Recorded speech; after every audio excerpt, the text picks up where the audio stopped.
अगर कोई import export business शुरू करना चाहता है तो क्या मिनिमम इन्वेस्टमेंट चाहिए उसको? The more important question here is कि आप किस प्रोडक्ट से शुरू करना चाहते हो। क्या है कि इन्वेस्टमेंट तो डिपेंड यही करेगा ना कि आप किस बिजनेस में एंटर कर रहे हो। अब जैसे आप सीधा if you starting import of gold, तो क्या आपको पता है it is a very high ticket product, है ना। And if you are importing suppose tyre is a very मतलब ऐसा $1500 का पर टन सामान है। कुछ नहीं है वो, एटलीस्ट अगर आप इंटरनेशनल बिजनेस के टर्म्स और में इसमें देखो तो। गवर्नमेंट का क्या सपोर्ट रहता है यार? गवर्नमेंट का सपोर्ट तो ऐसे रहता है, देखो जैसे मैं आपको बताता हूँ कि चलता कैसे है।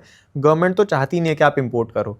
भाई अगर आप इंपोर्ट करोगे तो इंडिया का जो डॉलर है वो बाहर जाएगा कंट्री से, करेक्ट। उससे हमारा फॉरेक्स रिजर्व नीचे जाएगा। तो क्या है, एक कंट्री की स्टेबिलिटी कैसे मेजर की जाती है कि उसके पास कितना फॉरेक्स रिजर्व है। अब जैसे आपको बताऊं मैं, इंडिया का जो फॉरेक्स रिजर्व है वो अराउंड $600 बिलियन के आसपास झूलते रहता है, ठीक है। RBI has kept it maintained it for a while, ठीक है। एंड मैं आपको ऐसी एग्जांपल देता हूँ, जैसे पाकिस्तान है हमारा, तो उसका जो फॉरेक्स रिजर्व है वो अराउंड $16 बिलियन के आसपास चलते रहता है, and they always live on the edge. Correct. So this means कि अगर आपका फॉरेक्स रिजर्व कम हो रहा है तो मतलब यूएसडी कम हो रहा है। एग्जैक्टली। और उसके बेसिस पे पूरा वर्ल्ड देखता है कि आप कितने स्टेबल हो। Exactly. Very nice insightful, because मेरे को ये नहीं पता। तो फॉरेक्स रिजर्व में भी ऐसा होता है कि most of the people keep USD as the major component. इसके अलावा और भी चीज़ें रखते हैं, जैसे युआन रखते हैं लोग, चाइना का जो करेंसी है, जापानीज येन रखते हैं, बिकॉज क्या है कि ये काफ़ी स्ट्रॉन्ग करेंसीज है। एग्जैक्टली। तो क्या है कि अब जैसे जैसे डॉलर की मतलब डी डॉलराइजेशन होते जा रहा है, तो recently I was reading this news के China has started decreasing the dollar in their forex reserve.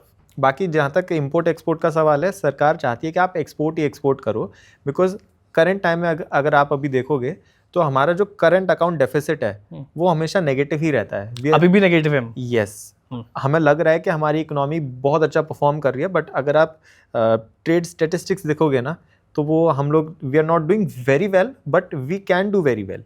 अब जैसे मैं आपको एक छोटा सा इंसाइट और देता हूँ कि हमारे जो टॉप 10 ट्रेडिंग पार्टनर्स हैं, आउट ऑफ 10, 9 से हमारा डेफिसिट ही है, मतलब उनसे हम इंपोर्ट ज़्यादा कर रहे हैं, एक्सपोर्ट कम कर रहे हैं। और उसमें भी एक और दिक्कत है कि आउट ऑफ दोज 10 ओनली 1 से सरप्लस है, एंड वो कंट्री है यूएस। और यूएस का अभी जो 50% टैरिफ वाला प्रॉब्लम आया है। एग्जैक्टली। तो आप समझो ना कि लगता है कि हमारा जीडीपी ग्रोथ बहुत अच्छा है, बट वो अगर आप डेटा को एनालाइज करोगे तो आपको पता लगेगा कि we are not doing very well. So you are saying कि जो ये यूएस तो बहुत इंपॉर्टेंट रोल प्ले करता है। अगर आप कह रहे हो 10 में से 1 है जिससे हमारा सरप्लस था और वो अब टैरिफ की वजह से कम हो जाएगा, तो हम तो और डेफिसिट हो जाएंगे। एग्जैक्टली।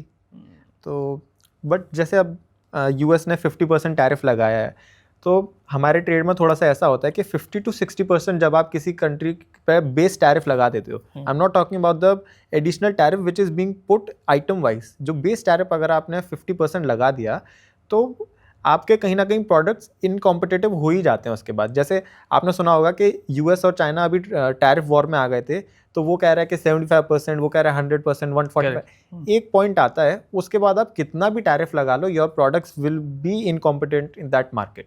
ठीक है, जाएंगे ही नहीं, वो पैरिटी बैठेगी नहीं ना। तो वो 50 से 60% का एक हमारा मतलब फिगर रहता है, उससे ऊपर आप कुछ भी कर लो वो बनेगा ही नहीं। तो वो और इसलिए मैं आपको एक और कल ही मैं न्यूज़ पढ़ रहा था, जो ये हमारा क्वार्टर रहा है अप्रैल से जुलाई वाला, पिछले साल हमने जितना एक्सपोर्ट किया था उसका 7 times ग्रोथ है इस ईयर।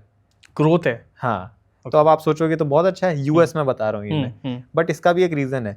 अब जैसे सबको पता लग गया था कि भाई ट्रम्प ने टैरिफ लगा दिया है, तो क्या है, what people started doing is ज़्यादा क्वांटिटी में उन्होंने मंगाना शुरू कर दिया।